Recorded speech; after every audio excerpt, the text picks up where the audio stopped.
Have you ever felt like you were standing at a crossroads, unsure of which path to take? Or maybe you've felt like the world around you is falling apart, and there's no way out.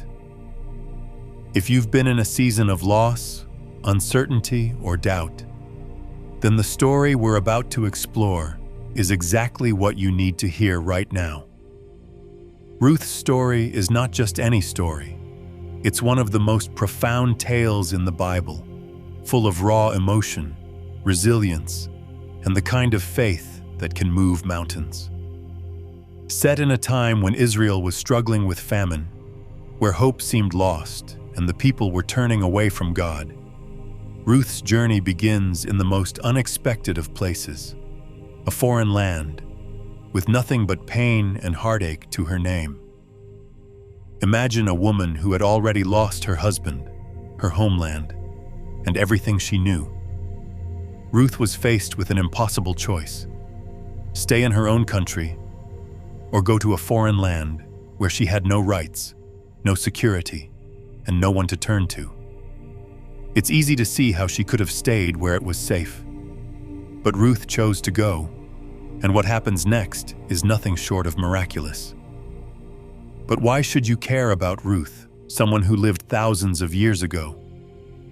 Well, Ruth's story is not just a story from the past. It's a powerful reminder that no matter where we come from or what we've been through, God can still take us from our lowest point and turn our lives around. Her story is about transformation, from an outsider to a key player in the lineage of the greatest king Israel ever knew, King David, and ultimately the ancestor of Jesus Christ.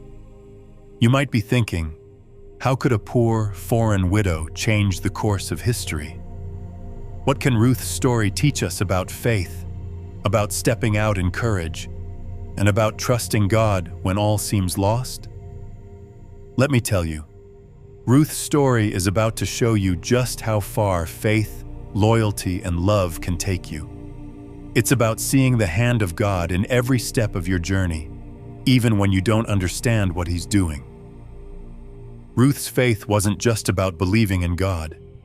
It was about action. She made bold decisions, and through her, God worked in ways that no one could have predicted.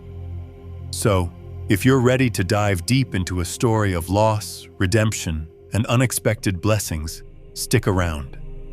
Ruth's story is going to challenge your thinking, inspire your spirit, and remind you that no matter how dark your circumstances may be, God is always at work behind the scenes.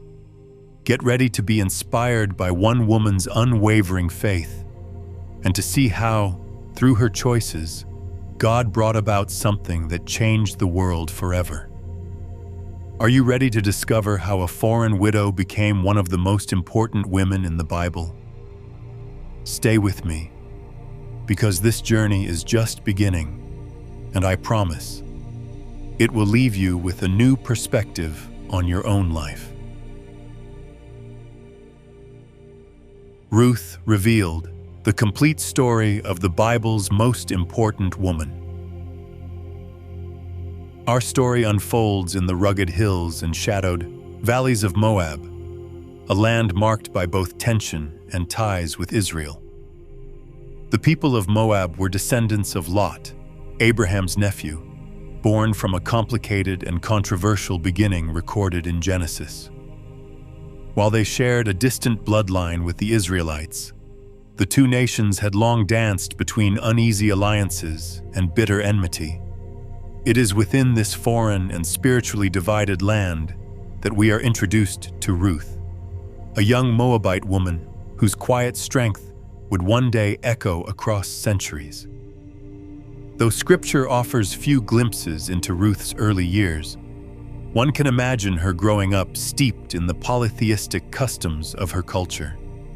Surrounded by temples to Chemosh and local deities, perhaps she once knelt at altars that felt sacred to her people but alien to the God of Israel.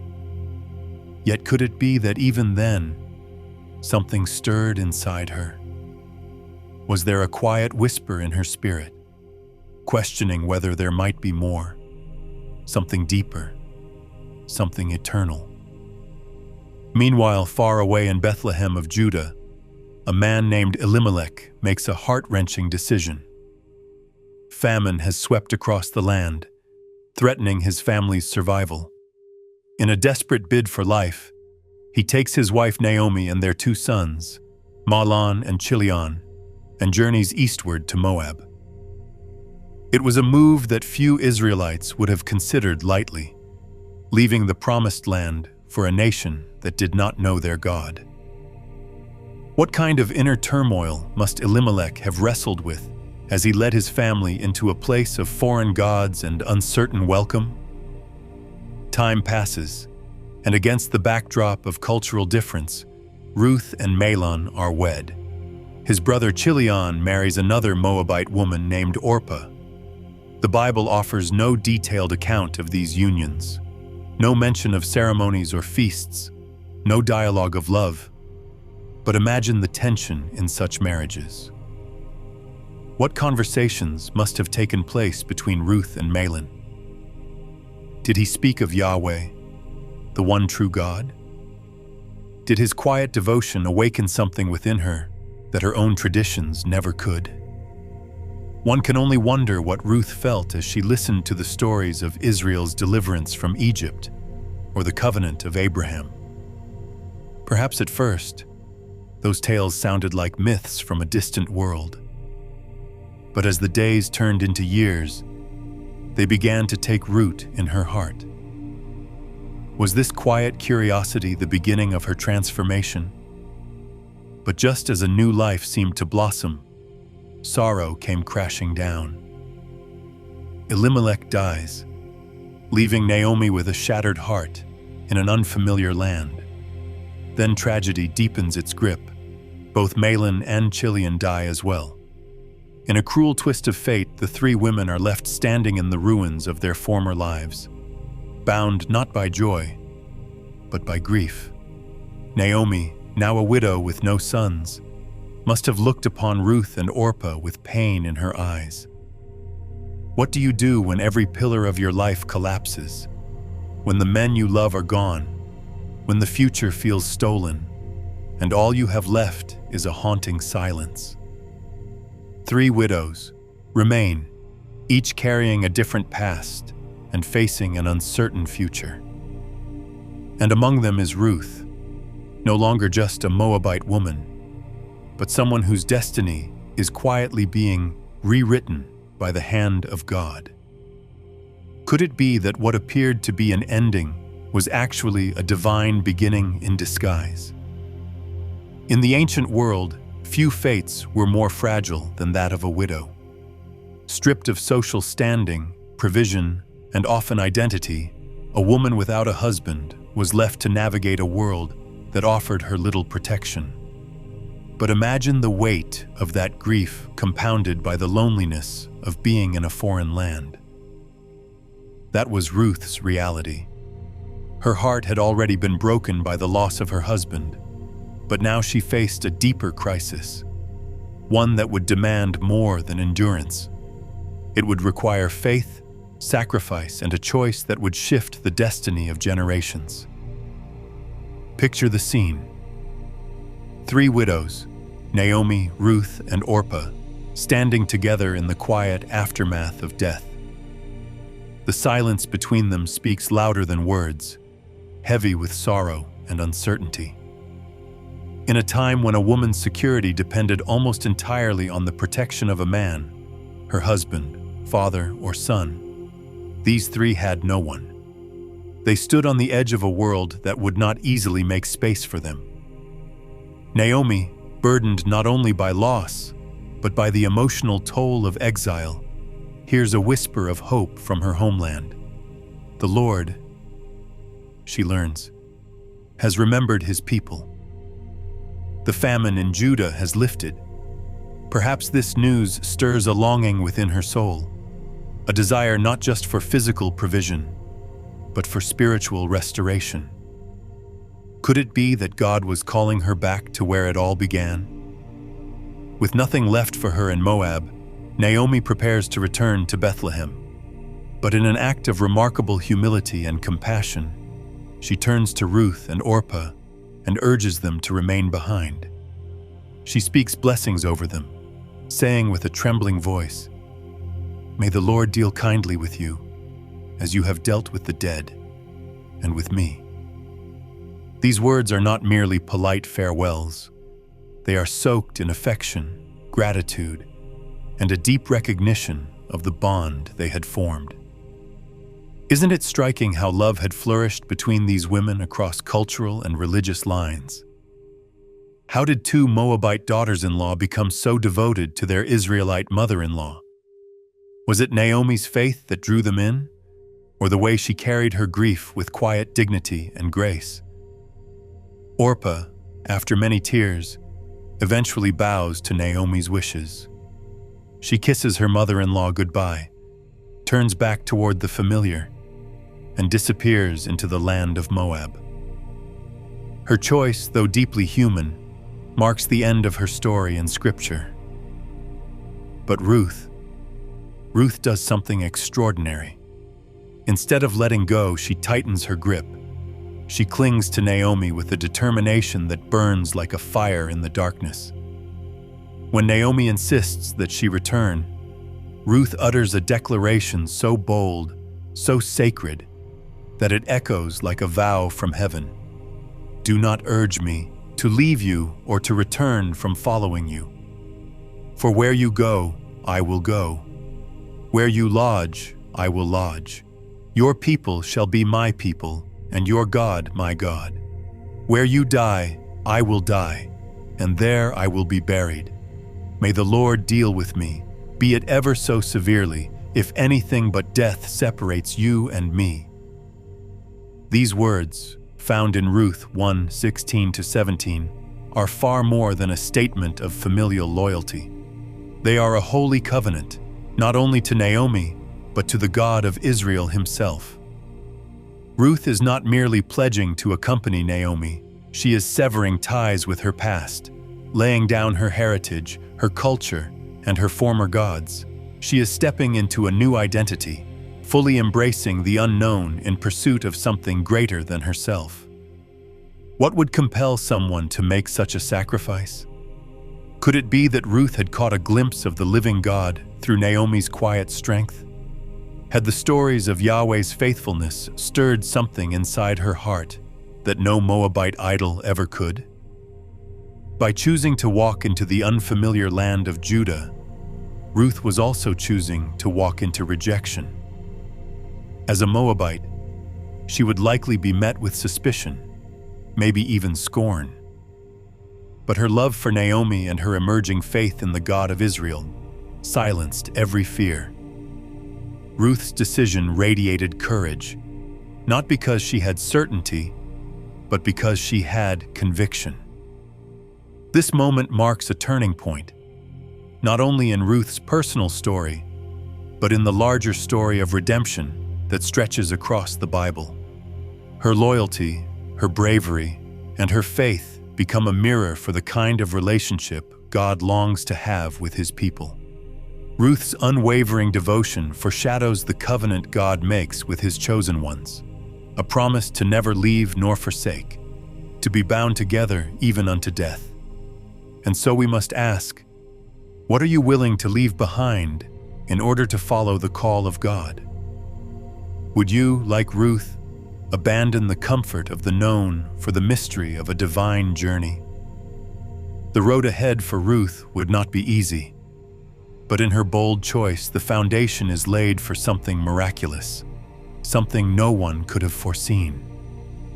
As Naomi and Ruth begin their long walk toward Bethlehem, the road ahead stretches both literally and symbolically. Though their arms carry little, their hearts carry much. Layers of sorrow, whispers of hope, and the fragile strength of two women who have chosen not to give up. Grief walks beside them like a shadow, but so does something else. Something invisible yet undeniably present. Faith in a God who, though silent in their suffering, has not abandoned them. Could it be that they are stepping not into survival, but into destiny? This journey from Moab to Bethlehem is more than a 50-mile trek over sun-baked wilderness and jagged hills. It is a pilgrimage across spiritual borders, a crossing from one way of life to another. Ruth is not merely leaving her homeland. She is shedding a former identity, stepping into a promise that has not yet revealed itself. Have you ever found yourself walking towards something you couldn't explain, but couldn't ignore? One can almost picture Naomi, her steps slower with age and sorrow, occasionally leaning on Ruth for support. Perhaps her eyes are fixed on the distant hills of Judah, wondering how her hometown will receive her after all these years. And Ruth, young, determined, yet likely uncertain, walks forward with every ounce of conviction she has left. Each step she takes is a silent declaration: I will not turn back. We can only imagine the conversations that took place along that lonely road.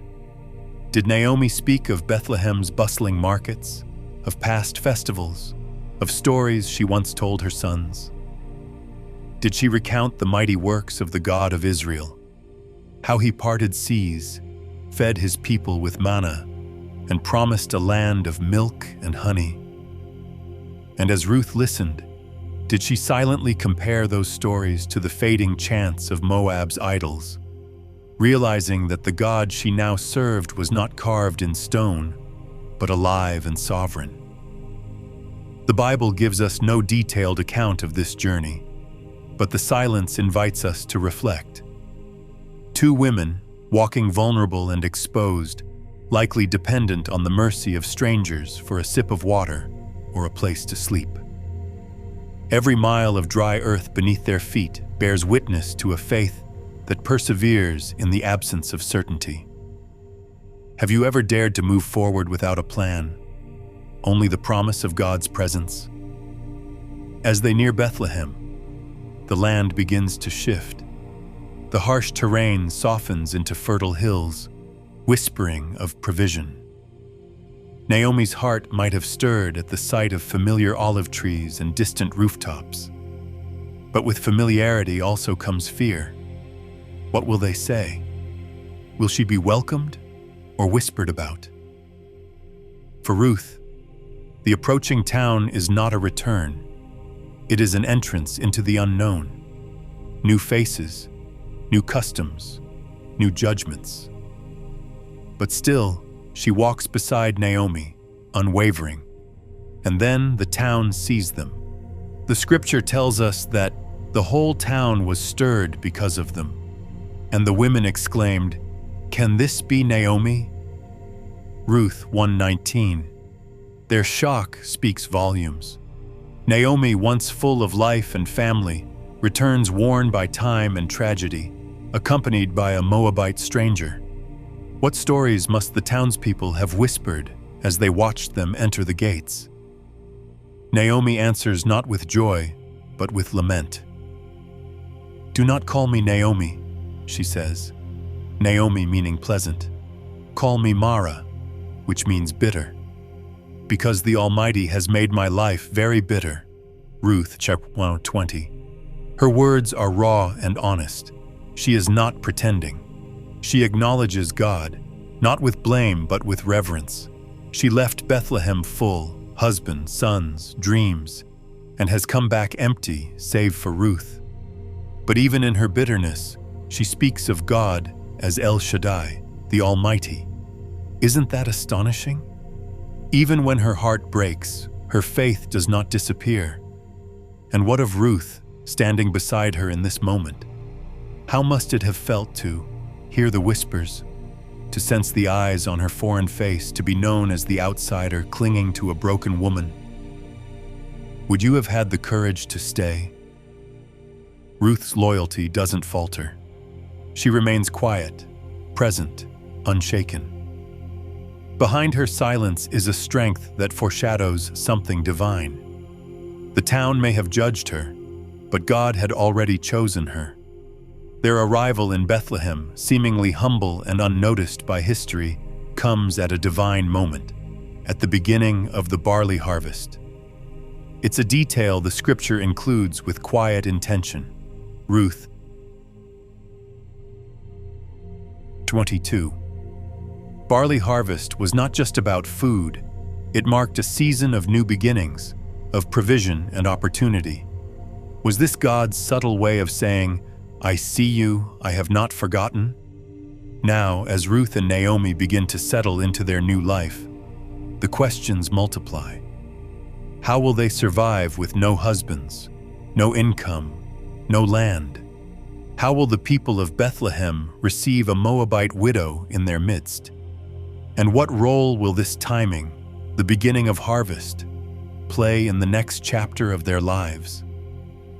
The pieces are quietly moving into place, but neither Ruth nor Naomi knows just how much God is orchestrating behind the scenes. The fields of Bethlehem glisten under the golden light of the barley harvest. A new season has begun, not just for the land, but for Ruth. Yet she has no idea that her quiet faithfulness is about to unlock a chapter of favor, divine alignment, and legacy that even she could not dream of. She isn't seeking recognition or reward.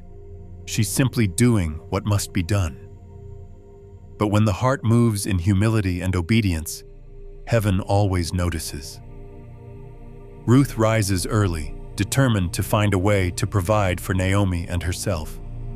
They have no bread, no income, and no man to speak on their behalf. But they do have the promises of God, and among those promises was a merciful command found in the law of Moses. Leviticus 19, 9-10 instructed landowners to leave behind some of the harvest for the poor and the foreigner. This was no act of charity, it was justice, a reminder that what belongs to God must make room for those society often forgets. Did Ruth know this law? Or was it Naomi who quietly reminded her that there was still provision in God's ways? With grace and boldness, Ruth turns to Naomi and says, "Let me go to the fields and pick up the leftover grain behind anyone in whose eyes I find favor." Her words carry the weight of vulnerability. Ruth knows she may be rejected, stared at, or even mistreated as a foreigner. Yet her humility shines through. She does not demand, she asks. And her strength is not in her status, but in her willingness to serve. As Ruth steps into the open fields, something powerful happens. She walks straight into divine alignment. Though she does not yet know it, she has entered the land belonging to Boaz, a man of wealth, standing, and character. He is of the same clan as Naomi's late husband, Elimelech. Was it chance? Or was God quietly guiding her feet? Boaz enters the scene with a blessing. "The Lord be with you." His workers respond, "The Lord bless you."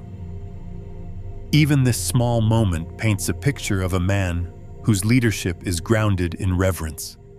In a time when many in Israel had turned away from God, Boaz stands apart. Isn't it fascinating how people who walk in quiet obedience often become part of God's greatest stories? He soon notices Ruth. Something about her presence captures his attention.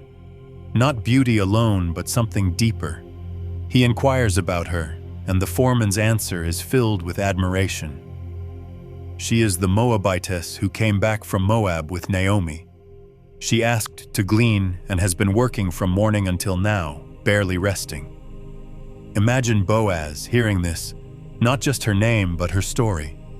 A foreign widow, choosing hardship over comfort, loyalty over ease. Would you have had the courage to do the same? Boaz approaches Ruth and speaks kindly. He tells her to stay in his fields, promising protection and provision. He even invites her to drink from the jars his men have drawn. Such generosity would have been rare for any gleaner, let alone a Moabite woman. Ruth is stunned. She bows low before him and whispers, "Why have I found such favor in your eyes that you notice me?" A foreigner? Her voice trembles with awe. Her question pierces the heart. Why me? Boaz's answer reveals his heart. I've heard all about what you've done for your mother-in-law since your husband died. May the Lord repay you for your kindness. May you be richly rewarded by the Lord, the God of Israel, under whose wings you have come to take refuge. Ruth chapter 2, 11-12. His words are not just a compliment, they are a blessing, a prophetic recognition of Ruth's faith. He sees past her label as a foreigner and honors her as a daughter of covenant. Throughout the day, Boaz continues to go above and beyond. He invites her to eat with his harvesters, serving her roasted grain with his own hands. He instructs his men to leave behind extra bundles of grain, disguised generosity that allows Ruth to gather more than she ever expected. By the time the sun dips behind the hills of Bethlehem, Ruth returns home carrying an ephah of barley, an amount so large it would normally take days to collect. Isn't it amazing how quickly God's provision flows when you're aligned with His will? Naomi, upon seeing Ruth's abundance, is taken aback. Her eyes widen and her heart stirs with something she hasn't felt in a long time: hope. As Ruth recounts the day's events, Naomi recognizes the name Boaz and realizes something deeply significant. He is one of their family's kinsman redeemers. According to the law in Deuteronomy 25, such a man held the right and responsibility to redeem the family line, restoring what had been lost. Could this be more than mere coincidence? In that moment, Naomi's despair begins to lift. The hand of God, once hidden behind layers of bitterness, now glimmers through the cracks. He has not stopped showing His kindness to the living and the dead, she says softly, acknowledging the divine orchestration unfolding before her eyes. This chance meeting in a barley field is no accident. It is the visible evidence of invisible grace. It is a glimpse into how God's laws, like gleaning, reflect His heart for the outsider, the broken, and the faithful. And it is a whisper of something far greater still to come. As Ruth and Naomi sit together, sharing the grain and the story, they do not yet see the full picture. They do not know that this humble act of gleaning will ripple through time, connecting their names to a royal bloodline and eventually to the Savior of the world. But that part of the story is still waiting in the shadows. With the revelation that Boaz is not just a kind benefactor, but a close relative and potential kinsman redeemer, Naomi's mind begins to awaken with renewed purpose. Grief had once dulled her vision, but now a spark of divine strategy begins to form. No longer is she thinking only of daily bread. She is thinking about legacy, restoration, and love. Naomi, seasoned by suffering yet still full of wisdom, begins to glimpse the fingerprints of God in the fields of barley and in the heart of a man named Boaz. She turns to Ruth with affection and urgency, saying, "My daughter, I must find a home for you, where you will be well provided for." Ruth 3:1. This isn't merely about comfort, it's about covenant. Naomi's words reveal the depth of her love for Ruth, a love that mirrors the loyalty Ruth first offered her. It's a rare, selfless kind of love, one that seeks security for another even while one's own heart still bears the weight of loss. Can you feel the sacred exchange between them? Each woman putting the other first, guided by grace rather than obligation. The plan that Naomi lays out next is daring, delicate, and shaped entirely by the customs of ancient Israel. She instructs Ruth to bathe, anoint herself with perfume, and wear her best clothes. not to seduce but to signal a shift, from mourning to readiness, from widowhood to the possibility of new beginnings. Then, Naomi continues, go down to the threshing floor. Wait until Boaz has finished eating and drinking. Watch where he lies down. Then go, uncover his feet, and lie down. He will tell you what to do. Ruth 3:3-4. At first glance, this plan might seem unconventional, perhaps even scandalous to modern ears. But to understand its depth, one must look at the cultural context. In ancient Israel, this was not an act of seduction. It was a bold and respectful appeal to the Levirate tradition. Naomi is guiding Ruth to make a formal gesture, asking Boaz to step into his role as a redeemer. And yet, can you imagine the risk? Ruth is still a foreigner. She's a young widow placing herself in a deeply vulnerable position, trusting in the integrity of a man she barely knows. And what exactly was a kinsman redeemer?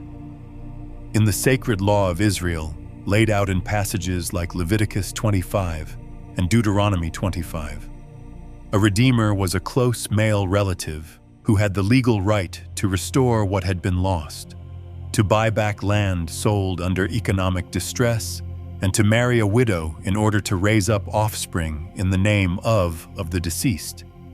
It was a system not just of justice, but of mercy, woven into the very fabric of God's covenant with His people.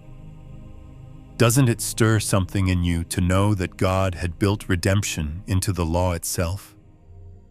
And what is Ruth's response to this risky and unconventional plan? She does not question. She does not hesitate. She simply replies, I will do whatever you say. Ruth 3:5. These words, though quiet, are filled with unshakable faith.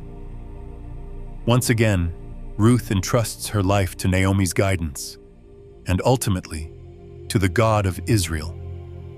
In that moment, she moves from being a passive gleaner to an active participant in the unfolding of divine destiny. Can you sense how pivotal this moment is? Ruth, who once wandered the fields behind laborers, is now stepping onto a path that could alter the future, not only for herself and Naomi, but for all of Israel. She is no longer defined by her loss. She is moving forward, one courageous step at a time. As the sun begins to set and the coolness of evening blankets the hills, Ruth prepares for the threshing floor. Her heart must be pounding. What thoughts swirl in her mind as she approaches this unknown encounter? She is about to approach a man of wealth and standing, a man whose response could either bless her life or leave her exposed to shame. What would you feel in her sandals? Fear, hope, or something divine pulsing through your soul?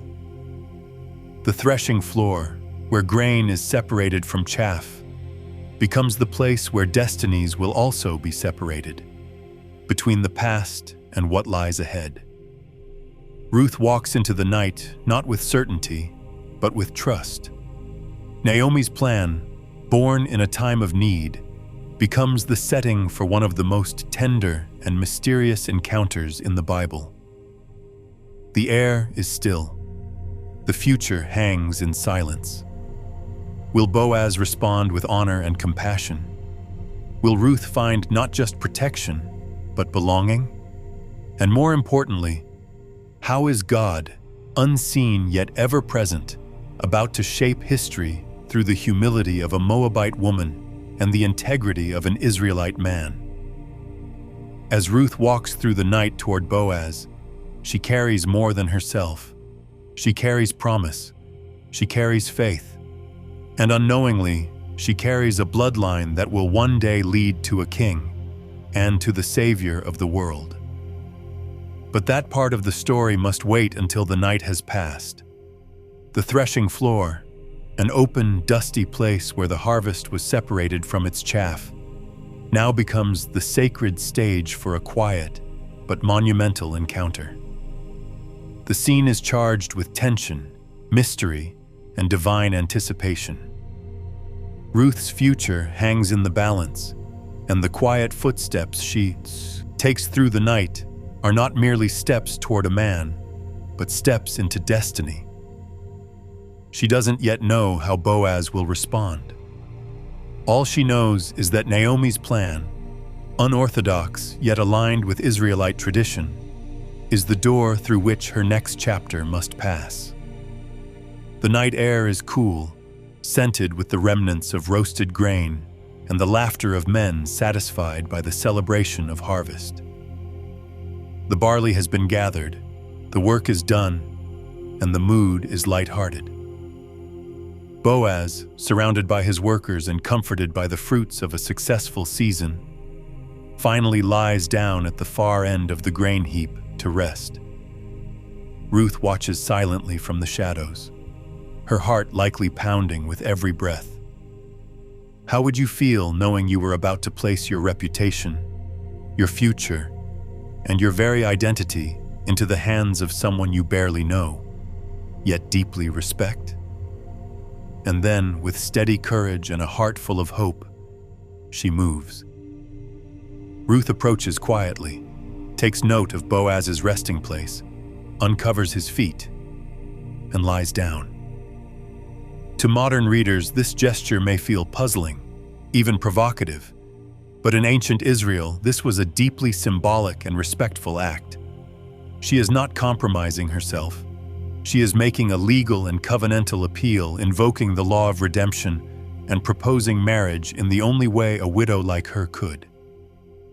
She is, in essence, saying, "I place myself under your protection. Will you cover me with your wings?" Hours pass. The stillness is broken in the middle of the night as Boaz stirs. Startled, perhaps chilled from the exposure, he awakens to find someone at his feet. Imagine the flicker of confusion in his eyes as he asks, "Who are you?" Ruth's reply is bold, yet filled with grace. "I am your servant Ruth. Spread the corner of your garment over me, for you are a guardian redeemer of our family." Ruth 3:9. Her words are not a plea born of desperation. They are a sacred invitation, drawn from Ezekiel chapter 16:8, where God speaks of spreading his garment over his beloved as a sign of covenant and belonging. Ruth is not merely asking Boaz to marry her. She is asking him to redeem her family, to continue the line of Elimelech, and to step into a role of profound spiritual and generational significance. Boaz responds with tenderness that reveals his character. "The Lord bless you, my daughter. This kindness is greater than that which you showed earlier. You have not run after the younger men, whether rich or poor. And now, my daughter, do not be afraid. I will do for you all you ask. Everyone in my town knows that you are a woman of noble character." Ruth chapter 3, 10 to chapter 11. His voice is filled with admiration. Ruth, though young and beautiful, had not chased comfort or wealth. Instead, she chose loyalty, legacy, and a life rooted in covenant. Boaz recognizes this proposal not as self-promotion, but as a gesture of honor toward Naomi and their shared lineage. He sees Ruth not as a foreigner, but as a woman whose reputation now shines through the streets of Bethlehem. Would your character be known this way if others spoke about you? But there is a complication. Boaz, true to his integrity, reveals a potential obstacle. There is another man, a nearer relative, who holds the first right of redemption.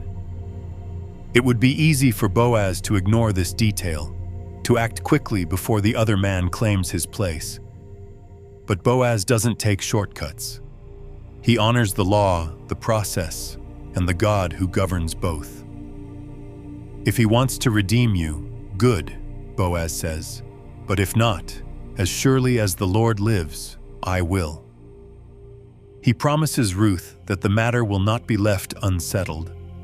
And in one final act of provision, Boaz does something that says more than words ever could. He fills Ruth's cloak with 6 measures of barley, sending her back to Naomi not empty, but full. This is more than food. It is a sign. A quiet assurance that his intentions are honorable and his word will not return void. Doesn't it stir your heart to think that even in uncertainty, God still provides signs of his favor? As Ruth makes her way back through the dim light of early dawn, her arms heavy with grain and her heart heavy with wonder, one can only imagine what thoughts flood her mind. Is this the beginning of something more? Could this man truly become her redeemer, not just in law, but in love? When she arrives home, Naomi listens intently. Every word matters. And when Ruth finishes, Naomi speaks with the clarity of a woman who knows the rhythm of God's hand. "Wait, my daughter," she says, "for the man will not rest until the matter is settled today." Ruth 3:18. Naomi knows that Boaz is not one to delay. His righteousness demands swift action. Her voice, once bitter, now brims with faith. This encounter at the threshing floor is more than a secret meeting. It is a moment where human faithfulness collides with divine timing. Ruth's courage and Boaz's character converge under the watchful eye of God. 2 people who could have remained strangers are now joined in a sacred dance of obedience and trust. But what will happen next? Will Boaz win the right to redeem Ruth, or will the closer relative step forward? How will the quiet integrity of these 2 faithful hearts shape the course of Israel's future? And what greater story is being written behind the scenes? One that stretches beyond Bethlehem, reaching toward a manger and a cross. The answers are closer than we think. As the first golden light of dawn stretches across the hills of Bethlehem, a quiet sense of urgency moves within Boaz. He is a man of his word, and today he will make good on a promise not just to Ruth, but to God, to Naomi, and to the legacy of a family once nearly lost to time. His steps are steady, resolute, as he walks toward the town gate, the heartbeat of civic life in ancient Israel. It is here that legal matters were settled, covenants confirmed, and names secured in the memory of the people. And it is here that destiny will soon take shape. Boaz takes his seat at the gate and waits, not passively, but with anticipation. This moment is sacred, and he knows it. When the closer relative he had mentioned to Ruth finally appears, Boaz wastes no time. He gathers 10 elders of the town, men of standing and wisdom, to witness what is about to unfold. This is not just a conversation between 2 men. It is a public declaration of justice, honor, and redemption. Can you sense the weight of it? The whole town may not yet understand, but something eternal is about to be set in motion. Boaz begins by presenting the situation with precise clarity. Naomi, who has returned from Moab, is selling the piece of land that belonged to our relative Elimelech.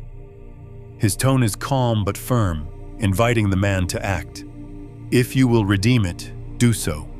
But if not, let me know, because you are first in line, and I am next. Ruth 4:3-4. The closer relative listens and agrees. At first glance, the offer seems profitable, the chance to expand his estate with no immediate burden. But Boaz, with wisdom and strategy, reveals what lies beneath the surface. He continues, "On the day you acquire the land from Naomi, you also acquire Ruth the Moabitess, the widow of Mahlon, in order to maintain the name of the dead with his property." Ruth 4:5. This changes everything. To redeem the land now means marrying Ruth, raising up children in the name of another man, and potentially dividing his own inheritance. The closer relative steps back, his motives exposed. He declines the offer, not out of malice but out of self-preservation. What Boaz sees as a holy responsibility, this man sees as a risk too great. He removes his sandal, handing it to Boaz in a symbolic act of legal transfer. The deal is sealed not with ink and parchment, but with a gesture understood by all present. This is how ancient Israel conducted business, with symbols, honor, and witnesses. And in that moment, a door swings open, not just for Boaz and Ruth, but for a divine legacy waiting to be born. Boaz stands before the elders and the people and speaks with clarity and joy. Today, you are witnesses that I have bought from Naomi all that belonged to Elimelech, Kilion, and Mahlon. I have also acquired Ruth the Moabitess, Mahlon's widow, as my wife. I do this to maintain the name of the dead with his property, so that his name will not disappear from among his family or his hometown. Ruth 4:9-10. His voice does not waver. This is not obligation, it is honor. Boaz is not just redeeming property, he is redeeming a story, a bloodline, a name. The people respond with joy and blessing. May the Lord make this woman who is coming into your home like Rachel and Leah, who together built up the house of Israel. May you have standing in Ephrathah and be renowned in Bethlehem. Ruth chapter 4:11. These are not empty words. They are prophetic. Ruth, once a foreigner gleaning behind harvesters, is now being named alongside the matriarchs of Israel. Can you feel the shift? The one who had no place is now grafted into the very root of Israel's future. But the blessing goes even further. The people continue. Through the offspring the Lord gives you by this young woman, may your family be like that of Perez, whom Tamar bore to Judah. Ruth 4:12. Tamar, another woman who took bold action to preserve her family line, is invoked here with reverence. The townspeople recognize that something powerful is happening, something only God could orchestrate. The story of Ruth reaches its glorious climax with the sacred union between Ruth and Boaz, an act not only of love but of divine orchestration. Boaz, having fulfilled every legal and spiritual obligation as the kinsman redeemer, takes Ruth as his wife. But this moment is more than a personal covenant. It is the visible outworking of God's redemptive plan through the ordinary lives of two faithful people. And as they stand before the elders and the people of Bethlehem, their wedding becomes a public declaration of restoration, honor, and hope. Try to imagine the atmosphere. The town gate, once a place of sorrow for Naomi's return, now becomes the threshold of new beginnings. The people who once whispered, "Can this be Naomi?" now speak blessings over her daughter-in-law and the man who saw her worth.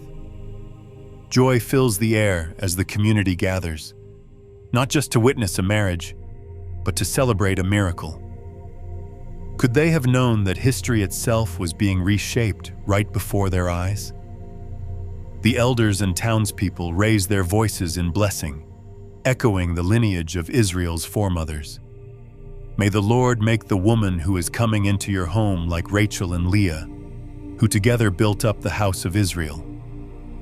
May you act worthily in Ephrathah and be renowned in Bethlehem. Ruth chapter 4:11, chapter 12. Their words are prophetic, linking Ruth, a Moabite widow, to the very foundation of Israel's story. How extraordinary is it that a woman once seen as an outsider is now honored alongside the mothers of the 12 tribes.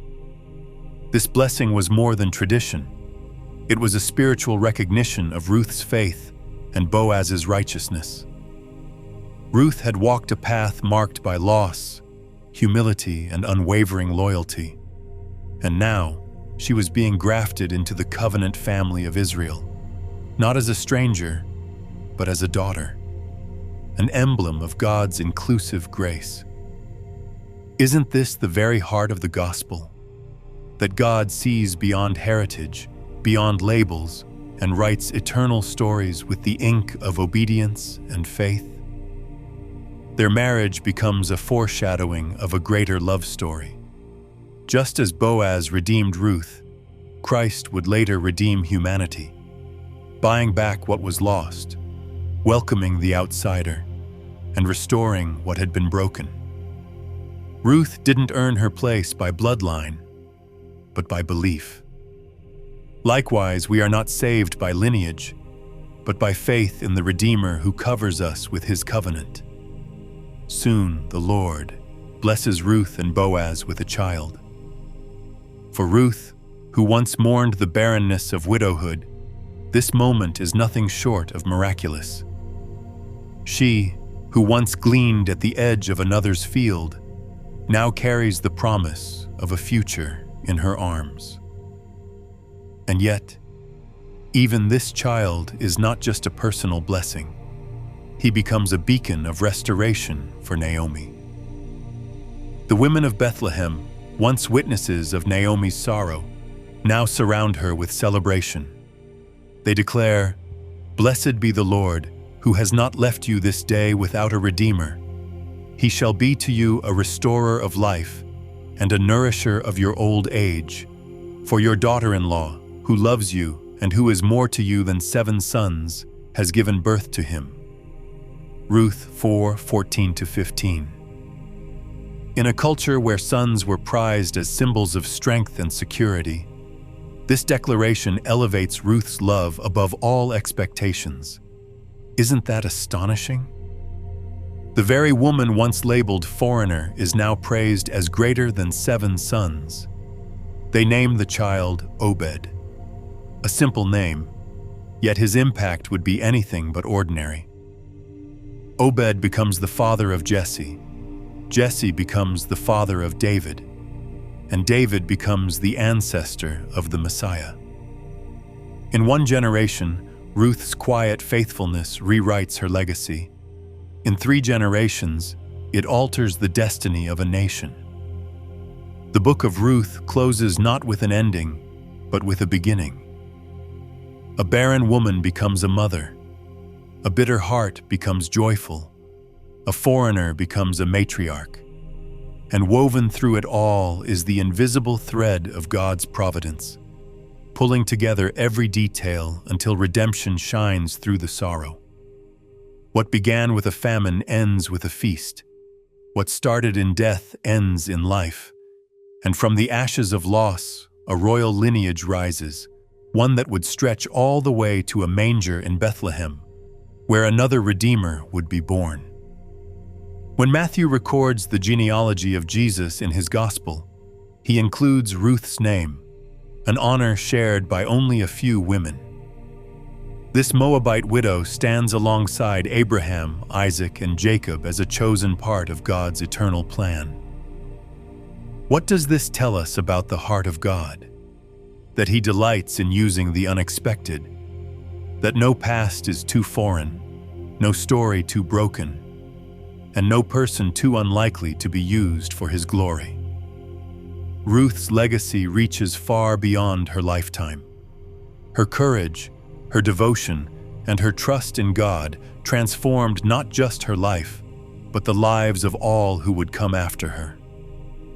Through Ruth, we glimpse the heart of a God who redeems the forgotten, exalts the humble, and writes beauty into the darkest chapters.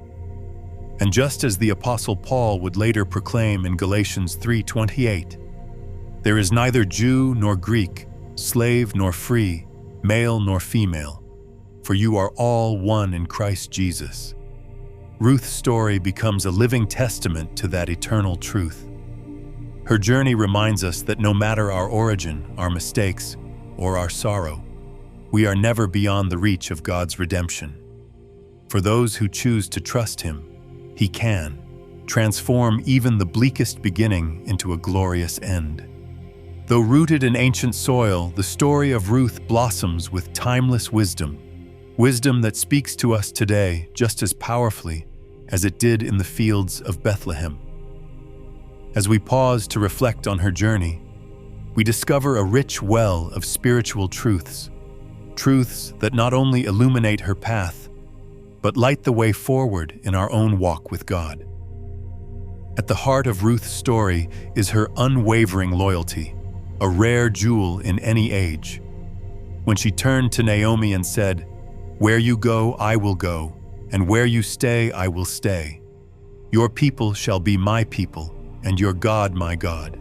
Ruth 1:16. She wasn't just making a sentimental promise, she was making a covenant. In those words, we hear not only her love for Naomi, but her surrender to the God of Israel.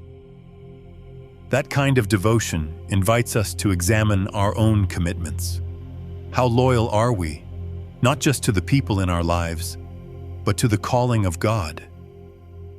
In an era where loyalty often depends on convenience, Ruth's example confronts us. Her faithfulness was not based on outcomes, comfort, or gain. She stayed when others left. She gave when she had little. She chose to follow even when the road ahead was uncertain. Isn't that the kind of loyalty God calls us to? Ruth also teaches us the power of initiative. When faced with hunger, she didn't wait for someone to rescue her. She stepped into the unknown, humbly gathering grain behind harvesters, doing what she could with what she had. And that simple act of obedience caught Boaz's eye and God's favor. Boaz praised her in Ruth 2:11, saying, "All that you have done for your mother-in-law has been fully told to me." Ruth didn't perform for recognition. She acted out of integrity, and yet her faith in action opened doors that changed everything.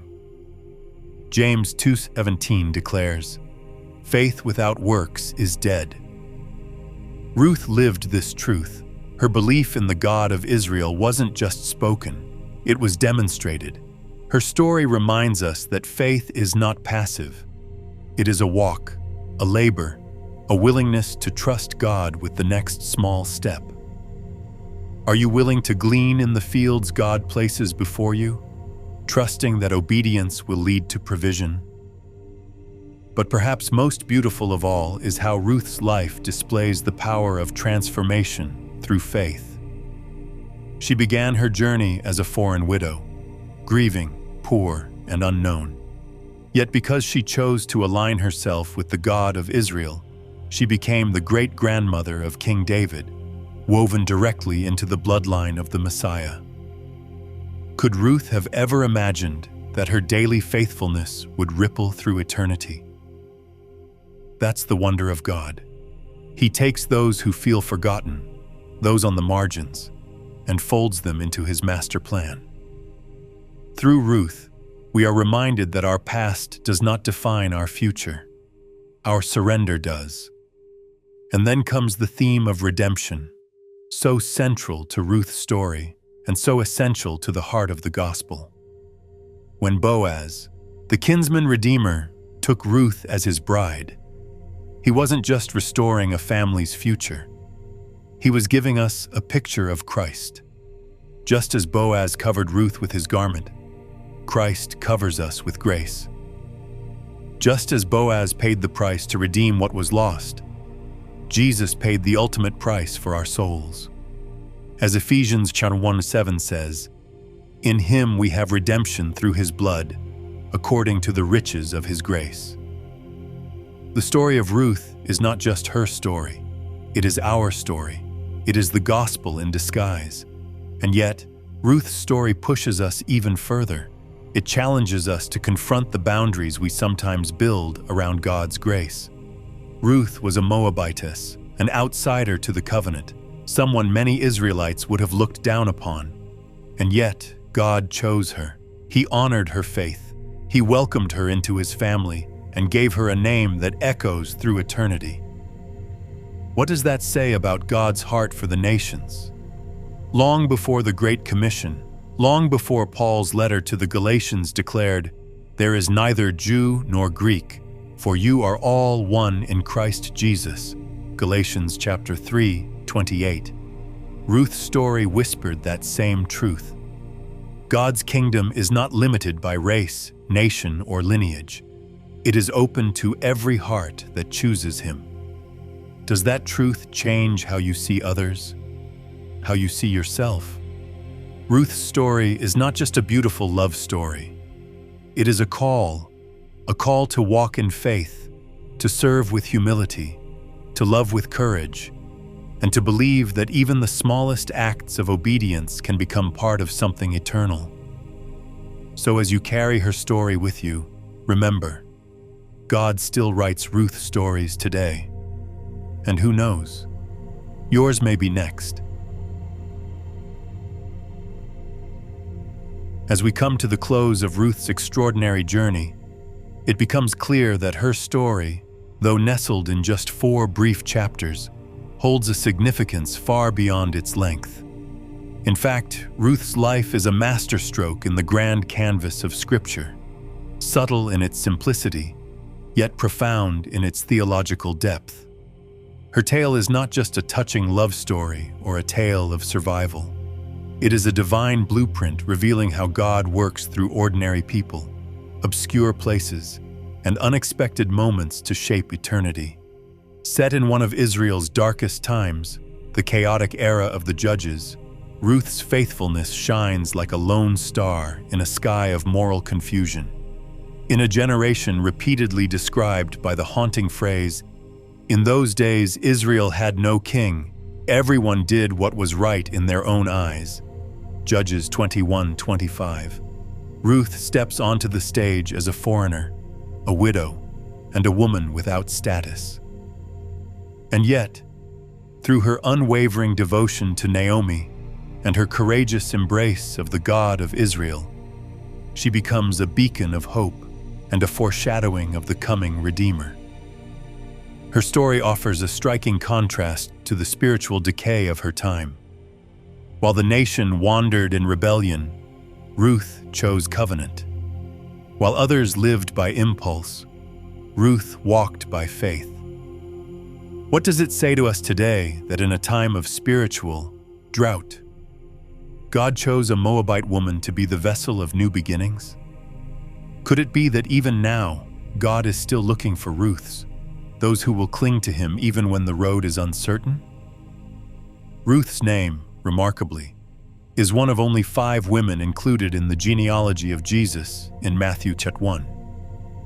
Listed alongside Tamar, Rahab, Bathsheba, and Mary, she stands not because of lineage, power, or pedigree, but because of faith.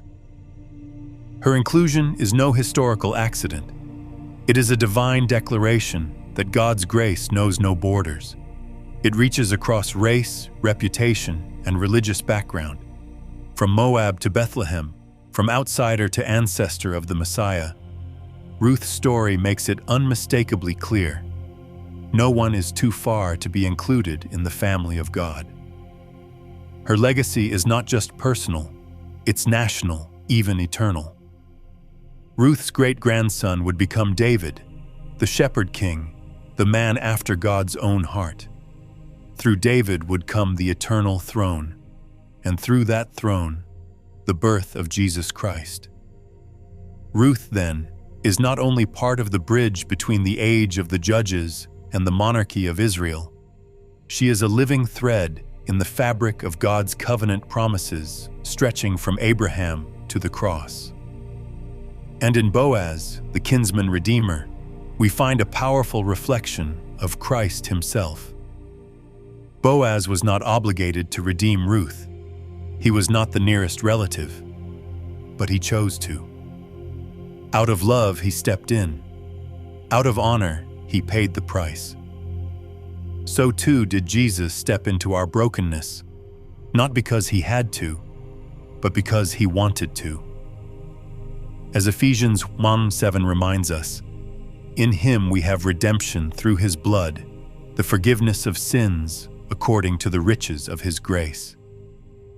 Ruth's marriage to Boaz is more than a beautiful resolution. It is a shadow of the gospel to come. From her chance encounter in the fields to the birth of Obed, we see God's sovereign hand moving quietly but purposefully behind every scene. Nothing in Ruth's life was accidental. Each step she took, each choice she made, was woven by divine design. And isn't that a comfort for us today?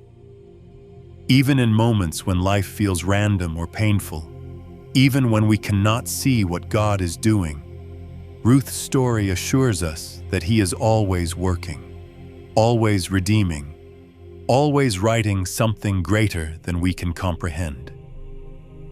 Her story proves what 1 Corinthians 1:27 so beautifully proclaims. God chose the foolish things of the world to shame the wise. God chose the weak things of the world to shame the strong. Ruth, the poor gleaner from Moab, becomes the honored matriarch of the royal line. What seemed small became significant. What seemed forgotten became foundational. So what does Ruth's life ask of us? It calls us to loyalty that costs us something, to faith that moves when the future is unclear, to love that transcends bloodlines. It challenges us to see beyond our limitations, to trust that even in our losses, God is sowing seeds for something greater. And it dares us to believe that our faithfulness today may shape destinies we'll never see in our lifetime. Ruth's story is not merely a triumph of romance, it is a triumph of redemption. It is the echo of God's heart for the outsider, the widow, the wanderer, and for every soul who chooses to cling to Him no matter the cost. May her story remind you that nothing in your life is wasted when it is placed in the hands of the Redeemer. May it stir in you a deeper trust in God's timing, a greater confidence in His promises, and a renewed willingness to be part of His unfolding plan. And just as Ruth's life was woven into the lineage of Christ, may your life too become a thread in God's tapestry of redemption, revealing His love, His mercy, and His glory to the world. Beloved, if Ruth's story has spoken to your spirit today, I invite you to comment 777 below as a sign of covenant alignment with God's redemptive plan. That simple number declares, I trust God with my journey. I believe He can turn my brokenness into beauty, just like He did for Ruth. If you felt encouraged or inspired by this message, please don't forget to like this video, subscribe to the channel, and share it with someone who needs a reminder that God can redeem even the darkest chapters of our lives. And to those of you who support this ministry through Super Thanks, we want to say from the bottom of our hearts, thank you. Your generosity helps us continue spreading the word to people all over the world. Whether you give or not, know this: you are deeply appreciated, and you are part of something bigger than you can imagine.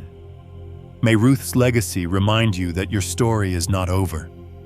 You may be in a chapter of loss, waiting, or uncertainty, but God is already preparing the next page, and it's more beautiful than anything you've seen before.